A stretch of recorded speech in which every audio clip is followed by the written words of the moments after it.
Children had suffered violence in the hands of adults and seen and unheard over centuries. Children in every country, every culture, every social and economic level are addressed with violence, including physical and emotional abuse, sexual assault, harm, exploitation, and defamation. As of tonight, candidate raising my advocacy, which is the children protection against violence in the society that full of hypocrisy, immorality, inequality, and poverty, bring me to take stance in saving the life of these wonderful children. Many children drop out in school because of poverty, bullying, harassment, and other forms of violence that may corrupt their young minds. Young girls are hit by teenage pregnancy because lack of awareness about sex education, and sad to say that others die because of the immoral actions happening in our society. These children deserve to have a proper care, love, and respect in all the way because children play the vital role in our society. They are the future leader that would somehow bring our country into a greater height, full of hopes and full of dreams, as what our national hero said, that the youth is the hope of our fatherland. Now, here am I, standing before you, calling everyone's attention because I cannot do this all by myself, with the full collaboration of the civil society, government, parents, and children to make this into happen.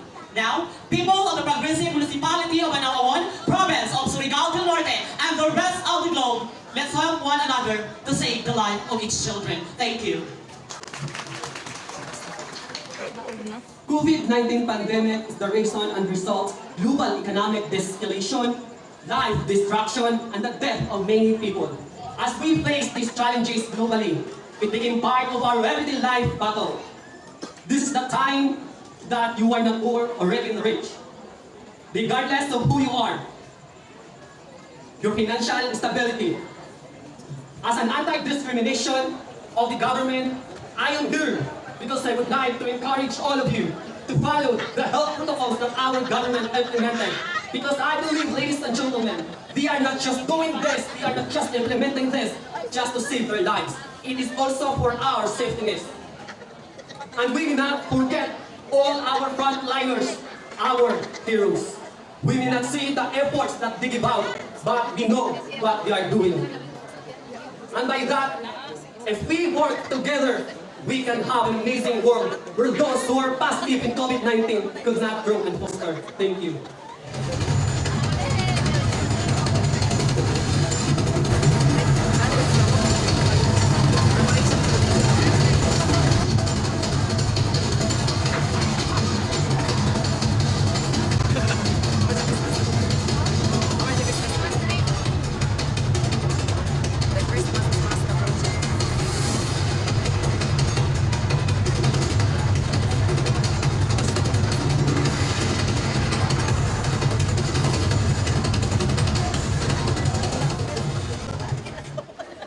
LGBTQ rights are human rights. Around the world, LGBTQ people continue to face widespread stigma, exclusion, and discrimination, including in education, employment, and healthcare, as well as within home and communities. Most countries, LGBTQ individuals have no legal access to legal recognition. We face harassment and even emotional abuse. Not totally accepted, but merely tolerated. I am an advocate of pushing the rights of the LGBTQ people into legalization. And it is a high time for us to live our lives without hesitation of being discriminated. Because after all, we are all equal in the eyes of God. And all we need is love, respect, and acceptance. Thank you. We speak within LGBT community itself. The biggest problem of the LGBT community is the lack of respect. Sa loob mismo ng LGBT community ay walang respeto sa isa't isa. Pero, kung hindi tayo respeto sa isa't isa, kailangan respetuhan natin ang isa't isa upang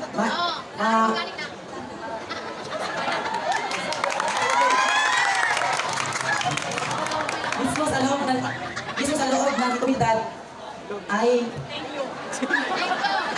naghihilahan sa loob ng kasiraan. We pushing for respect and an advocate for all the LGBT community to encourage and I am to advocate unity and respect.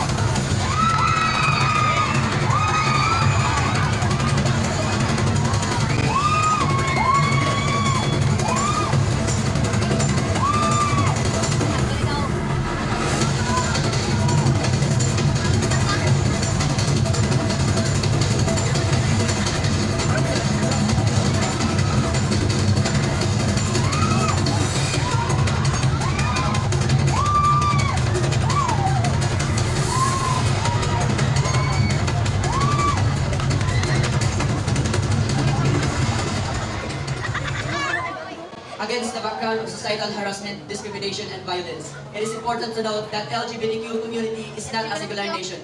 The community building's environment promotes sense of affiliation with something larger than oneself. It decreases feelings of isolation and alienation by promoting pride and empowerment. I believe that changes are essential for individuals who have marginalized by mainstream society, rejected by heterosexual and transgender community.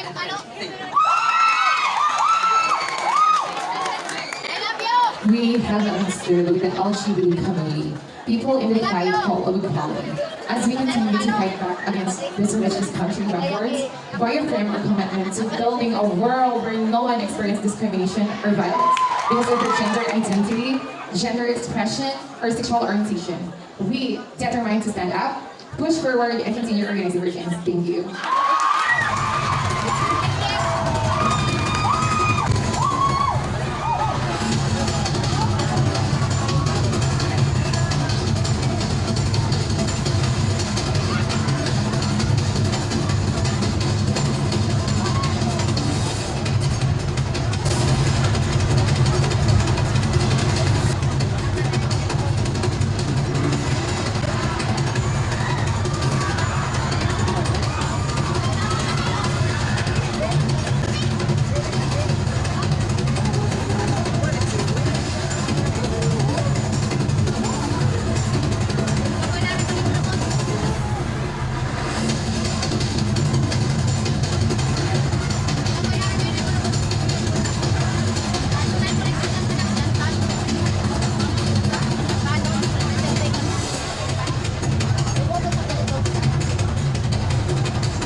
Teaching proper education opens up a host of opportunity, and this is especially relevant in the times we live with technology.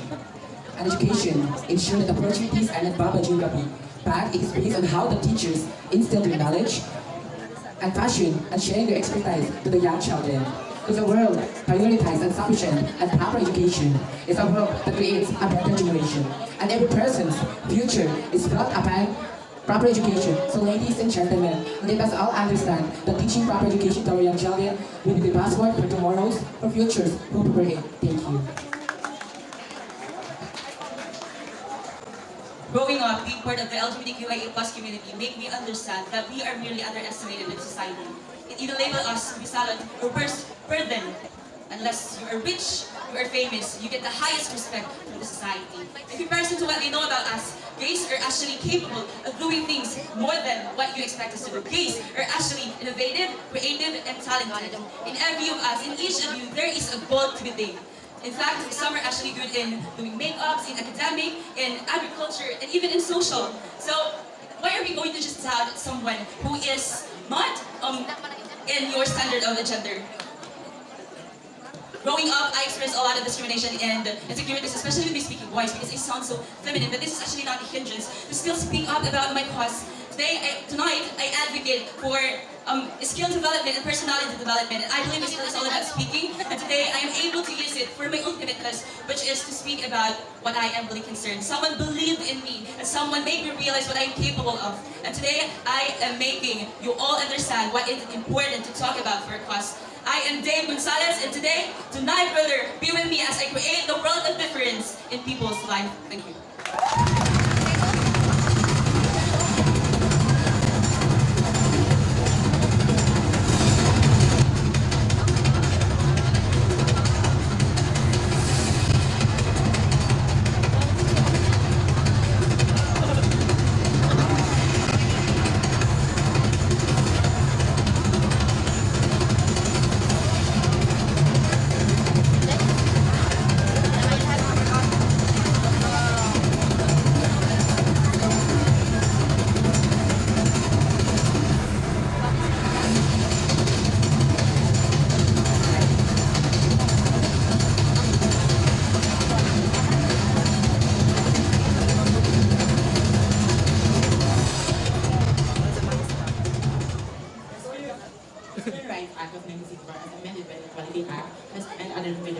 will now include LGBTQIA+ persons.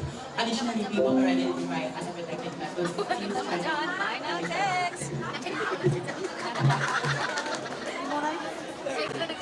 evening. I would like to take this opportunity to speak in front of you my advocacy.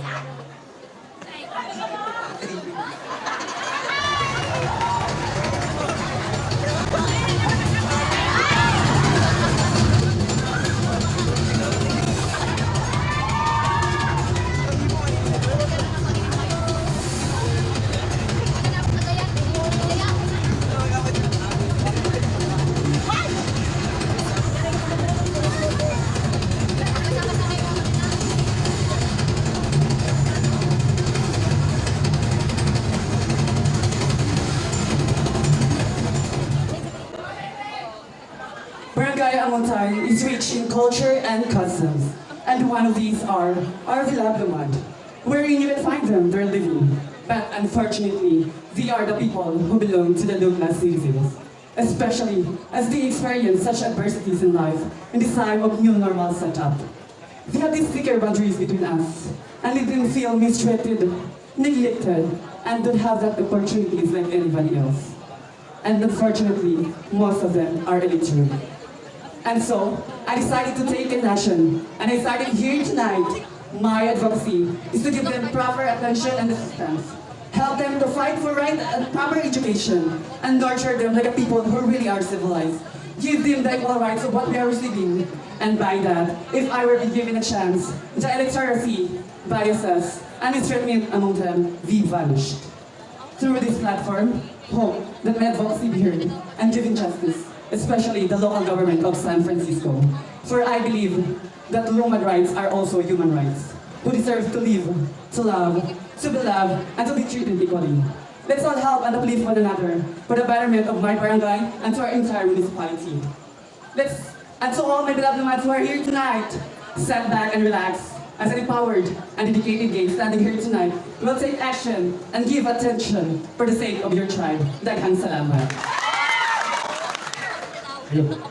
To the gender equality, billions of people across the world stand on the right side of history every day. They speak up, take a stand, mobilize, and take the opportunity to empower the ignorance. Raising awareness about gender equality has to be a joint effort for a long time. Others have seen LGBTQ as object and they believe they have the power to control what LGBTQ to think and wear.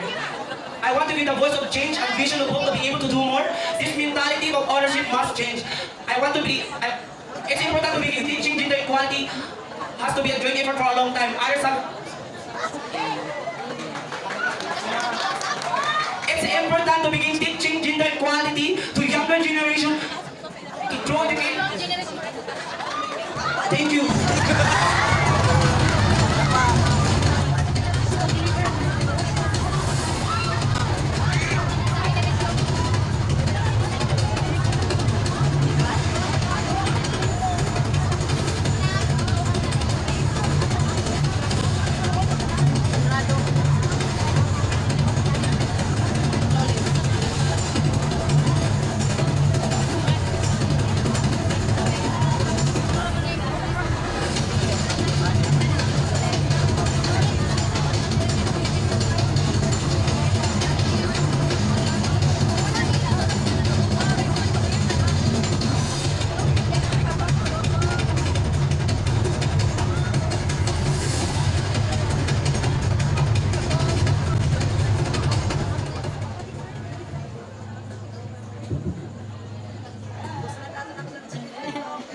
Environmental awareness. We're all familiar with that tradition, which states that education is the most powerful weapon that you can use to help the education.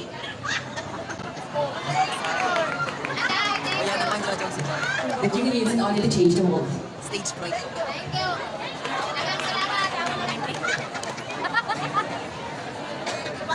What happens if the learning area that you belong to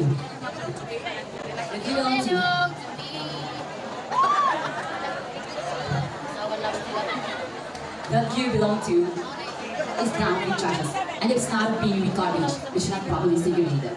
Did you know that littering can cause health and self-trust? So here I am telling you that avoiding littering can be really sharp for all. If you want to ask, if you can learn how to practice the proper segregation of our race through proper ways to do so. Green can be a beautiful color, and color green was once and everywhere. But right now, interconnected with lettering, free advocacy of being in R. Being a drive is always a brilliant idea. People from all ages can participate as long as they will, and willingness to save our environment. As a member of LGBTQ youth and as a Catholic or kind of gay, a stronger implementation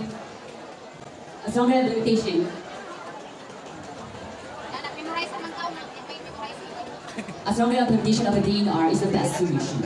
I am encouraging all of you to help me promote the advantages of coloring rules.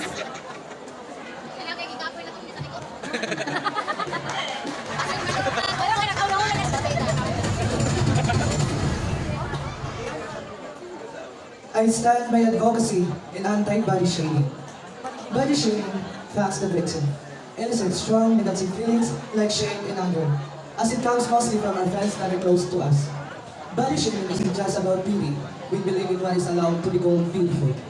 Ladies and gentlemen, we have no right to body shame anyone until you have the ability to create things being out of dust and breathe life into them.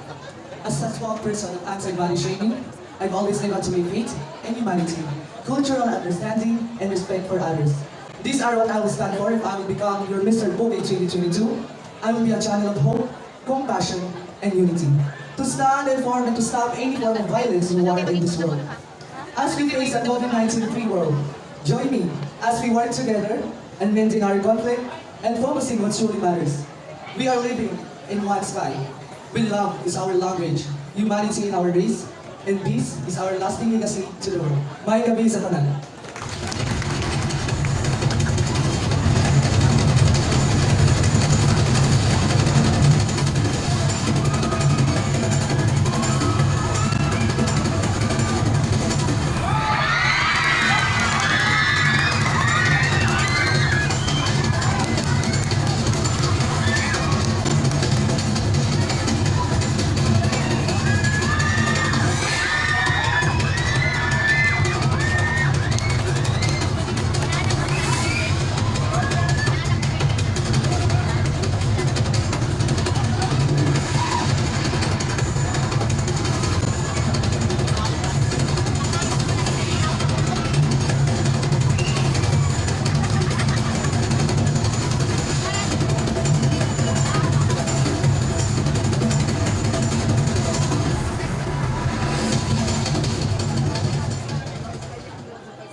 Giving and sharing are fundamental essence of life. As we observe today, everyone experiences difficulties in life. Different issues have experienced that need to be aware by our local and national government. What I am trying to address this problem and issue for us to give any suggestions, confirm for us to learn of what run wrong as a simple and productive citizen. I would like to share with you to know my advocacy, and I hope that's it works. My advocacy is legalize the profession among LGBT elderly citizens. This campaign focuses the needs of our beloved elderly citizens in the Philippines. I am aware that not all people are successful in their life. They can reach their goal due to some reasons. I have been experiencing one of my friends who are suffering and experiencing difficulties in life and everything I love.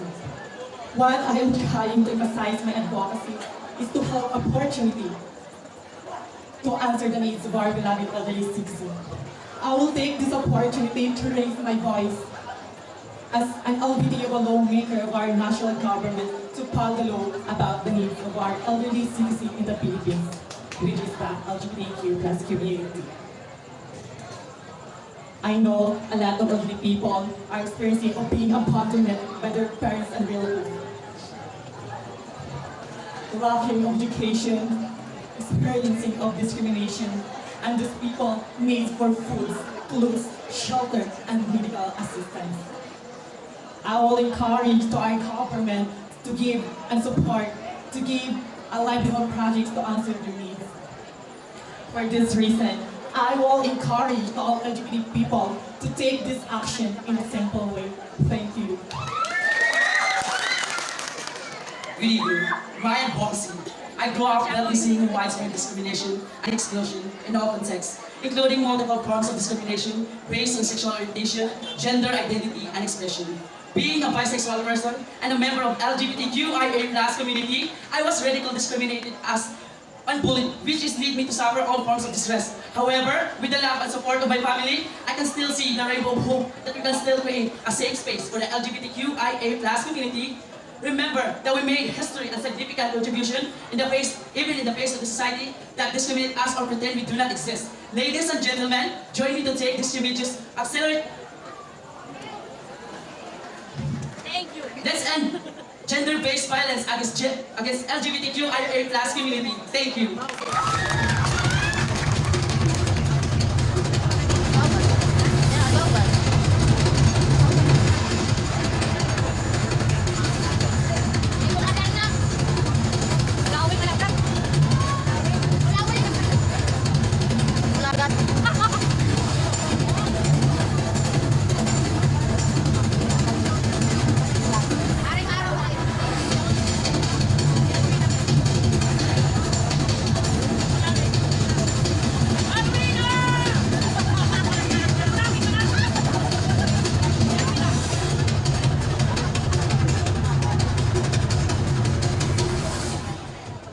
We have heard it a couple of times.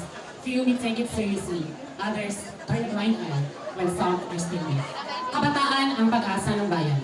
This no longer holds power and value because even the youths are not given the supreme importance and do not embody its meaning. Few more months to go and we will be electing school officials. But are we going to do someone because he or she is our friend, siblings, or acquaintance? Well, absolutely no. Let this time be the time for real change. Let our votes matter like how we want the change really happens. Let this time be the time for youth's better future. It's standing here tonight to encourage everyone to let us vote for someone who is competent and reliable, who knows what his or her job is and to whom he or she is working for, because these are the bare minimum. Hence, we hold ourselves accountable for the rest of the days to come. And today shall be the start. Thank you and good evening.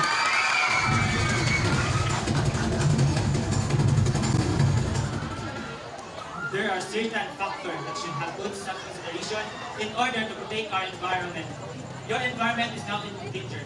Facing a lot of the problem should use illegal logging, illegal mining, mining, improper waste disposal, etc.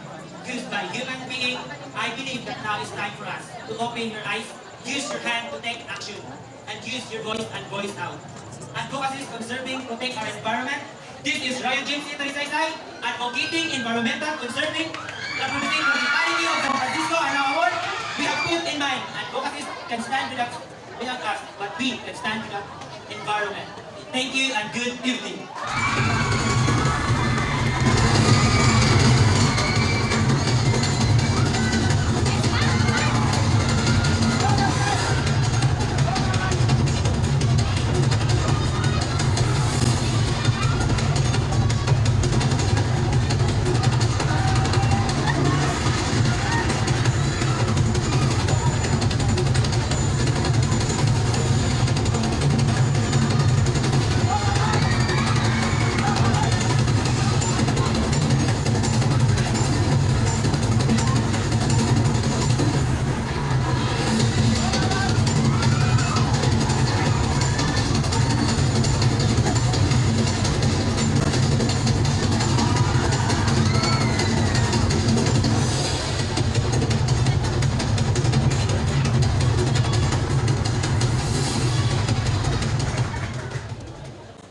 As the world is evolving, and so the way of life has also changed.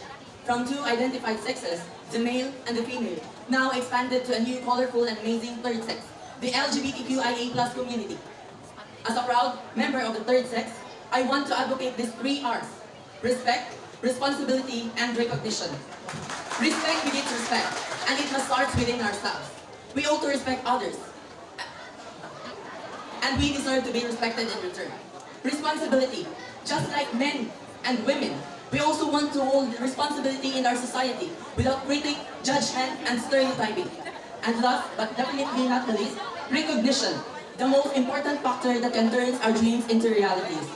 We don't want you to recognize us either male or female, but rather than recognizing us as a fully independent third sex, we want to be someone in the society. We want to take up space. Nothing is more important than taking up space in the society. And so, I am humbly asking you to hear us and unite with us to change the world. Thank you. Confusion on the role and identity on gender of the LGBTQIA+ community have been one of the reasons why stereotyping occurred. Through this, I want to advocate gender sensitivity awareness, especially on rules and identities of every gay. I want to educate people that the term gay is to classify us in general. Particularly speaking, we are subcategorized into specific identities such as bisexual, heterosexual, transsexual, and the like. And it follows further that different identities come out different unique rules in the society that we will take part with to make this world the best place to live. Thank you.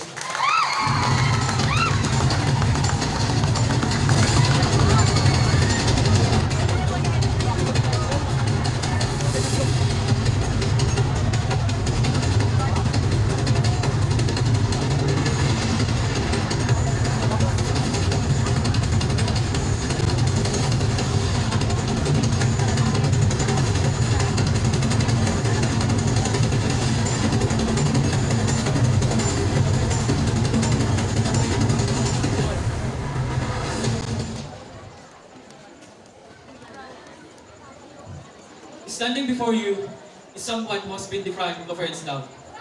I grew up in a broken family, and it's very hard for me to seize every moment when you know that you are the only one telling yourself that you are loved and good enough. However, this is something that I want everyone to know, that life difficulties can hinder us to strive even when life, but it won't stop us to be the best version of ourselves.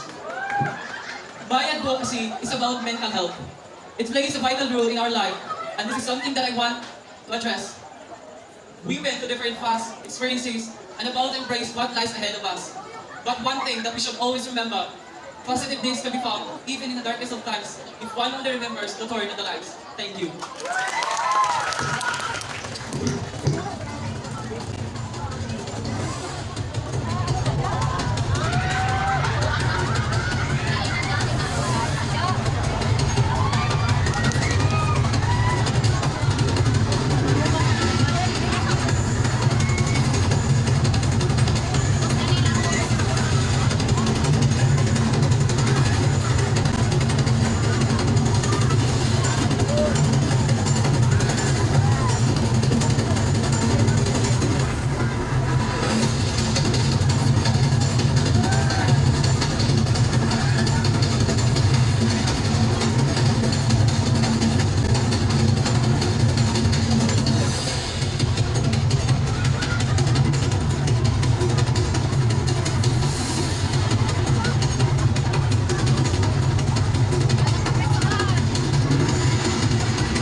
Good evening, ladies and gentlemen.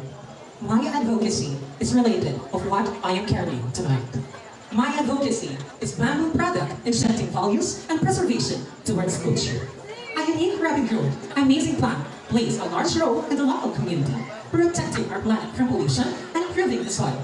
We highlight the benefits of bamboo used for architecture, construction application, for decoration, and the food produced by bamboo is what we call the board, which is flexible for making recipe and other bamboo products that could create job opportunity. Bamboo helps a particular community, like here in our municipality, and especially to my beloved barangay, which is the Barangay Makupa, the only barangay who continue and preserve the production of bamboo products. So ladies and gentlemen, let's help to preserve and continue and share to other society on what we have. Joining our hearts together with our hearts and mind, preserving on what we have. Just like Kajawan, the higher you grow, the deeper you go. Once again, ladies and gentlemen, my advocacy, bamboo product injecting values and preservation towards culture. Thank you.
applause, please. Now, of course, we would like to congratulate you all for showcasing your awe-inspiring Kajawan-inspired costumes, and also for speaking out your minds with your respective advocacies. And we only just wish, and we look forward that apart from informing us all of your advocacies, may you all put it into action. That's the most significant thing you all should do as ambassadors and ambassadors of goodwill of the lovely municipality of San Francisco.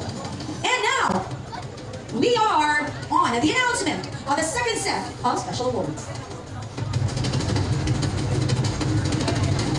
And this is it, ladies and gentlemen, who among these candidates is the friendliest of them all? Ladies and gentlemen, the Gandang game congeniality is... Congratulations, candidate number 11, Barangay Makopa.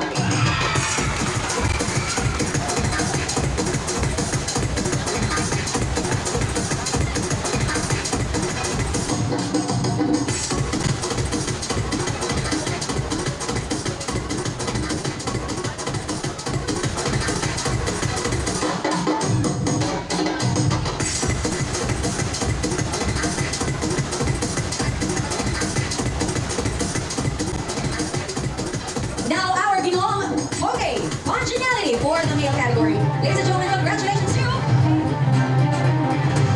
Congratulations, Barangay Diaz!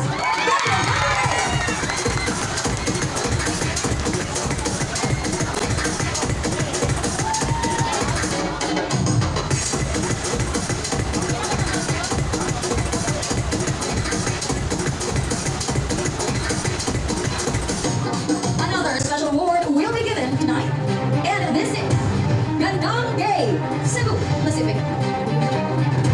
Our Gandang Gay Cebu Pacific it's candidate number 3, Municipality of Manila.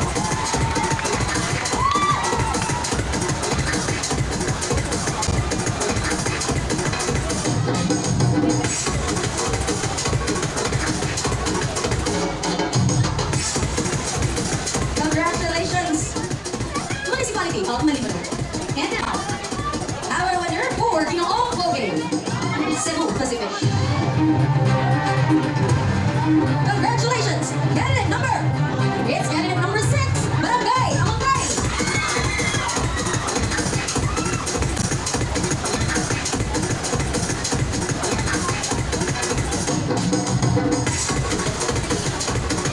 Thank you and congratulations. And now as we proceed, may we also announce the special award for Gandang Gay Starlight and Ginoong PuGay Starlight. Now let's start with the female category. Congratulations to our Gandang Gay Starlight it's candidate number 8, Barangay Diaz.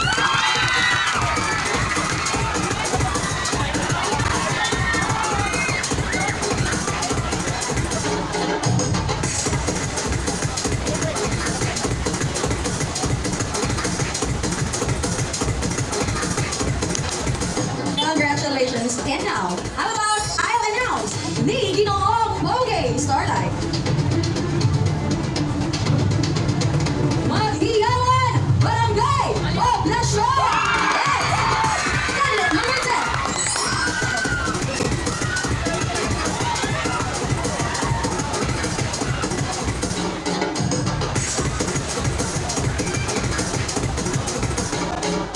And now another sponsored award will be announced and will be given. And before I announce the winner, may I call in the benefactor, Miss Jello Bayang, because we are about to announce the Gandang Gay and Ginoong PuGay Brogel.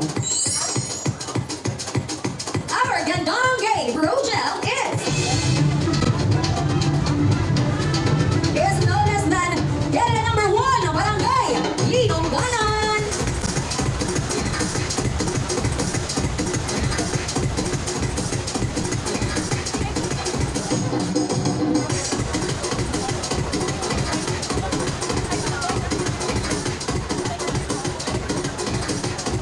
Congratulations, candidate number 1. And now, how about we also give another special award to Ginoong PuGay Brogel. Now, congratulations once again to Barangay Honrado, candidate number 7.